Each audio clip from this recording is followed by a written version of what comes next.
What was it like, Daniel Garcia Pena, to go to the polls and for the first time to have this choice in the runoff between left and right, which Colombia had never seen? I think that that's the most important. That's the big news, the headline of what happened in Colombia yesterday. Yes, Duque won, Uribe is behind him, and so forth.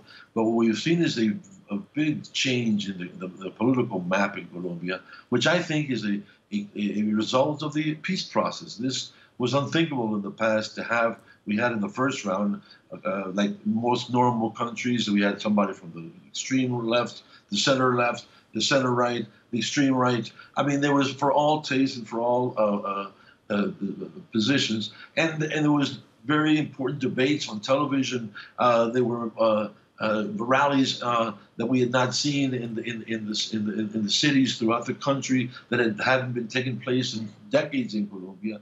So there was, I would say, not only the most peaceful election we've ever had, as far as the absence of armed confrontation, but it was the first time that the country was able to put aside the war and the issues that had to do with the peace and talk about health, education, the climate change, what the future of the economy is.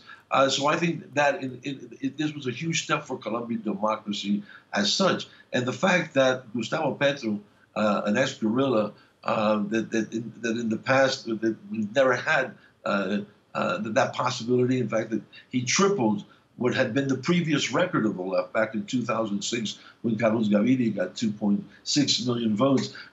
So we are way beyond the threshold. And I think that part of the reason that maybe President-elect Duque has been more moderate in his tone has to do with the fact that there is 8 million people that voted against him, that there is a left wing and a broader group of independents. I myself voted very similarly to the other guests here. I voted for Fajardo in the first round and for Petro in the second. So it doesn't mean that all the 8 million votes are petristas, as we say here, or followers of Petro. But there's no doubt that there's a broad coalition of independent groups that will have more seats in the Congress that they have ever had. So we're evolving towards what we call a more normal democracy, where you have a group in power, right wing in this case, and you have an opposition on the left that can scrutinize, that can exert control, and that hopefully will allow the policies on the part of the Duque administration to take into account the need for national consensus. His big issue last night, the central topic of his talk was national unity and working together.